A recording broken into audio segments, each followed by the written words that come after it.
Clear అలైనర్స్ని clean చేయడానికి, అదేవిధంగా రిటైనర్స్ని మనము క్లీన్ చేసుకోవడానికి మనము క్యాస్టస్ అనే ట్యాబ్లెట్ని యూజ్ చేస్తూ ఉంటాము.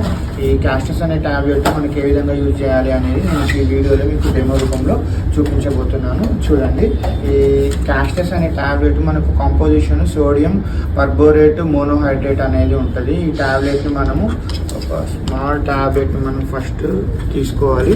ఒక ట్యాబ్లెట్ స్ట్రిప్లో మనకు 6 ట్యాబ్లెట్స్ అనేవి అవైలబుల్గా ఉంటాయి. ఇప్పుడు మనం ఒక ట్యాబ్లెట్ని తీసుకుంటున్నాము, క్యాస్టస్ అనే కంపెనీకి చెందిన దాన్ని.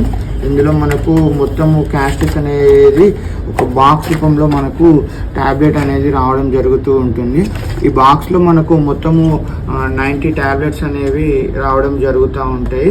సో మనం ఈ ట్యాబ్లెట్ని ఎలా యూజ్ చేయాలి అంటే, ట్యాబ్లెట్ని ముందుగా మనం ఓపెన్ చేసుకున్న తర్వాత ఈ ట్యాబ్లెట్ని ఒక గ్లాస్ ఆఫ్ వాటర్లో మనం ఈ ట్యాబ్లెట్ని వేసేసేయాలి.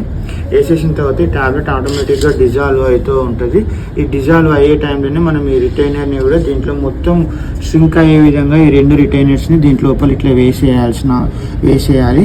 వేసేసిన తర్వాత ట్యాబ్లెట్ ఫామ్ మొత్తము ఆటోమేటిక్గా డిజాల్వ్ అవుతూ ఉంటుంది. మీకు ఈ డిజాల్వ్ అయ్యేది మీకు క్లియర్గా ఇక్కడ ఎయిర్ బబుల్స్ రూపంలో కనిపిస్తూ ఉంటుంది, చూడవచ్చు. ట్యాబ్లెట్ మొత్తం డిజాల్వ్ అయిపోయిన తర్వాత మనము ఈ ట్యాబ్లెట్ని ఒక 5 to 10 minutes అనేది టైం వెయిట్ చేయాలి. వెయిట్ చేసిన తర్వాత అప్పుడు మనము మన అలైనర్ని లేకపోతే రిటైనర్స్ని రిమూవ్ చేసుకొని దాన్ని నార్మల్ కాటన్ క్లాత్ తోటి ఒకసారి క్లీన్ చేసుకుంటే సరిపోతూ ఉంటుంది. సాధారణంగా వేడి నీటితోటి అలైనర్స్ని రిటైనర్స్ని క్లీన్ చేసేటప్పుడు దానికి థర్మో ప్లాస్టిక్ యాక్టివిటీ ఉంటుంది కాబట్టి దాని స్ట్రక్చర్ అనేది డిఫార్మిటీ కావడానికి అవకాశం ఉంటుంది. కాబట్టి ఇది క్యాస్టస్ అనే ట్యాబ్లెట్ అనేది చాలా సేఫ్ ట్యాబ్లెట్గా మనం చెప్పవచ్చు. దీనివల్ల దానిపైన అలైనర్స్ పైన ఉన్న బ్యాక్టీరియా కూడా ఈజీగా వెళ్ళిపోతూ ఉంటుంది. సో మనకి ఈ బాక్స్లో మనకు నెంబర్ ఆఫ్ ట్యాబ్లెట్స్ అనేవి అవైలబుల్గా ఉంటాయి. సో ఒక స్ట్రిప్లో మనకు 6 ట్యాబ్లెట్స్ అనేవి ఉంటాయి. మనకు అలైనర్స్ క్లీన్ చేసుకోవడానికి ట్యాబ్లెట్ ఫామ్ యూజ్ చేస్తే సరిపోతూ ఉంటుంది. సో సాధారణంగా మౌత్ వాష్ లేకపోతే పేస్ట్ యూజ్ చేసినప్పుడు ఏమవుతూ ఉంటుందంటే దానిపైన స్క్రాచెస్ పడవచ్చు. మనము బ్రష్ తోటి కొంతమంది అలైనర్స్ని యూజ్ చేసినప్పుడు, అదేవిధంగా స్టెయిన్స్ కూడా పోకపోతే అది ఎల్లో కలర్ చేంజ్ అవుతూ ఉంటుంది. ఇది కూడా మనకు తర్వాత పెట్టుకున్నప్పుడు కూడా ఎస్థెటికల్గా అంత లుకింగ్ బాగా ఉండకపోవచ్చు. సో మీరు క్లియర్గా చూడవచ్చు, వాటర్ కలర్ అనేది మొత్తం చేంజ్ అయిపోయింది. ఇక్కడ మీరు ఈ వీడియోలో క్లియర్గా చూడవచ్చు.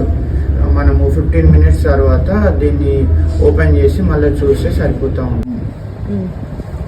15 minutes తర్వాత మనము దీన్ని కనుక అలైనర్స్ని పరిశీలించినట్లయితే ఇప్పుడు చాలా నీట్గా అలైనర్స్ అనేవి క్లీన్ కావడం జరిగింది.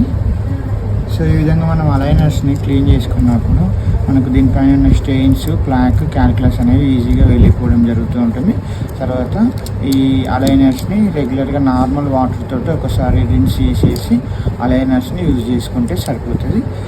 Thank you friends.